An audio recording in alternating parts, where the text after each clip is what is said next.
baik-baik saja ya. Nah, anak-anak, hari ini kita akan mempelajari materi tentang sistem koordinasi. Nah, sebelum masuk ke materinya, jangan lupa untuk absen di e-learning-nya anak-anak. Sebelum melanjutkan video ini, mari kita baca tujuan yang akan kita capai hari ini.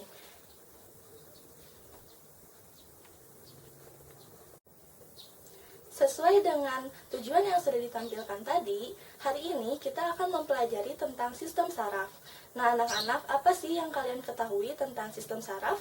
Sistem saraf merupakan sistem yang tersusun atas banyak sel saraf, di mana sel-sel saraf tersebut menjadi satu atau menjadi satu serangkaian yang kompleks.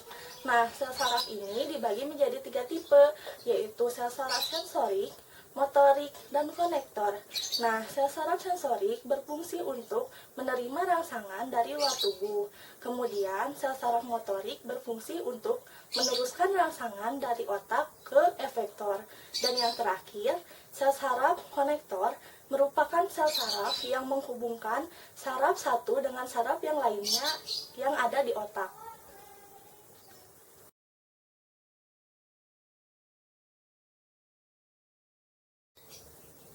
Setelah mempelajari tipe-tipe sel saraf yang ada pada manusia, mari kita perhatikan gambar yang ada di samping ini. Gambar yang ada di samping ini menunjukkan bagian-bagian dari sel saraf. Nah, bagian yang pertama dari sel saraf yaitu nukleus atau inti sel, yang mana berfungsi mengatur semua kerja yang dilakukan oleh sel saraf.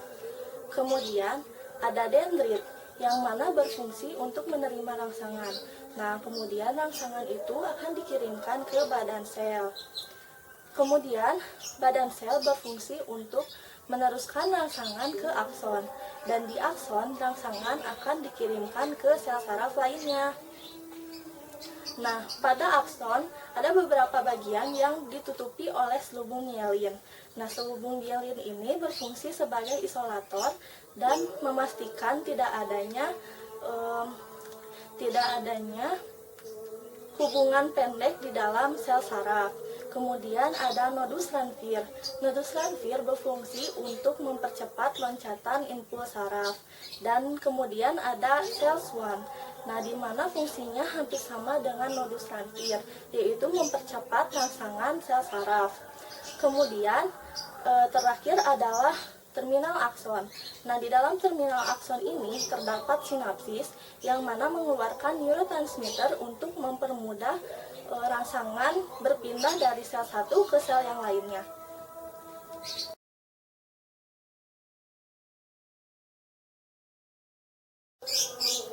Setelah mengetahui bagian-bagian yang ada pada sel saraf, ayo kita ketahui tentang mekanisme impuls saraf dari sensorik sampai ke efektor. Saat adanya rangsangan dari luar tubuh, saraf sensorik akan menerima rangsangan tersebut, kemudian akan diteruskan ke otak.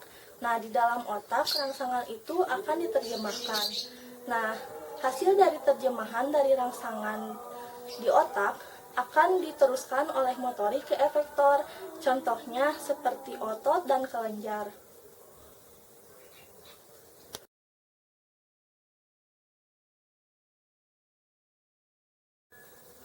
Susunan sistem saraf pada manusia dibagi menjadi 2 kelompok besar, yaitu sistem saraf pusat dan sistem saraf tepi. Sistem saraf pusat terdiri dari 2 bagian, yaitu otak dan sumsum tulang belakang. Nah, di otak dibagi lagi menjadi 3 bagian, yaitu otak besar, otak kecil, dan batang otak. Otak besar dibagi menjadi 4 lobus, yaitu lobus frontal, di mana mengendalikan aktivitas mental dan otot, kemudian parietal mengendalikan sensasi rasa dan bicara, dan yang ketiga yaitu occipital mengendalikan pusat penglihatan, dan yang terakhir yaitu temporal mengendalikan pusat pendengaran.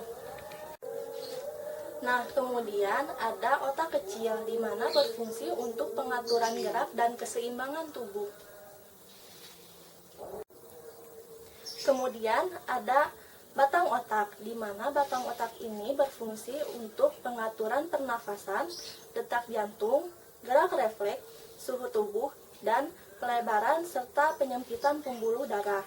Nah, batang otak ini dibagi lagi menjadi 3, yaitu talamus, hipotalamus, dan otak tengah.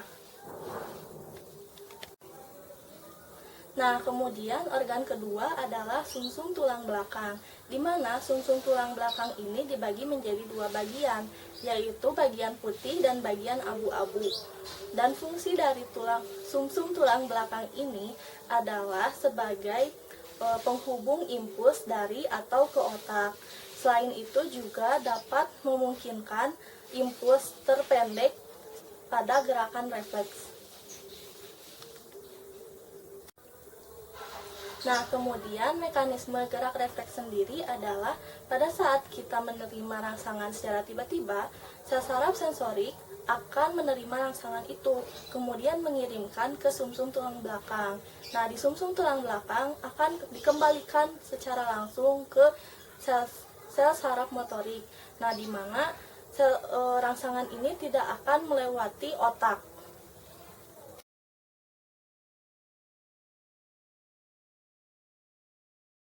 Reflex action and reflex arc. Whenever we happen to come close to an object that is capable of harming us, we immediately withdraw the part of the body that is the most vulnerable. This is called reflex action. When a person touches a hot cup, the sensory receptors in the hand send a stimulus via the afferent pathway, which contains afferent neurons, to the spinal cord. The afferent neurons enter the dorsal nerve root of the spinal cord. The stimulus is passed on to the efferent neuron, which travels the efferent pathway to reach the effector organ, in this case the muscles of the arm. As a result, the hand is quickly pulled back. The brain is not involved in the reflex actions, as it would take more time for the impulses to travel to and fro from the brain. The afferent neurons or receptors, taking the causal stimulus to the CNS, the spinal cord, the efferent neurons or effectors, the exciter neurons, and the action performed in response to the stimulus together form the reflex arc.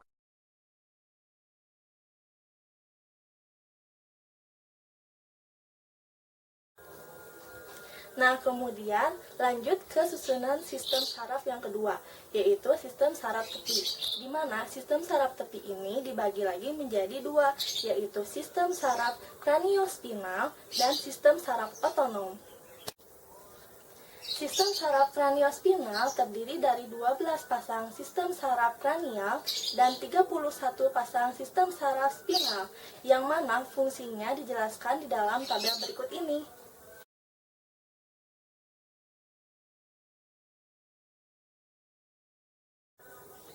Kemudian ada sistem saraf otonom, di mana sistem saraf ini dibagi menjadi 2, yaitu sistem parasimpatik dan simpatik, di mana fungsinya dijelaskan sebagai berikut. Nah, kesimpulan dari tabel tersebut bahwa sistem simpatik dan parasimpatik itu bekerja berlawanan dalam mengendalikan tubuh manusia.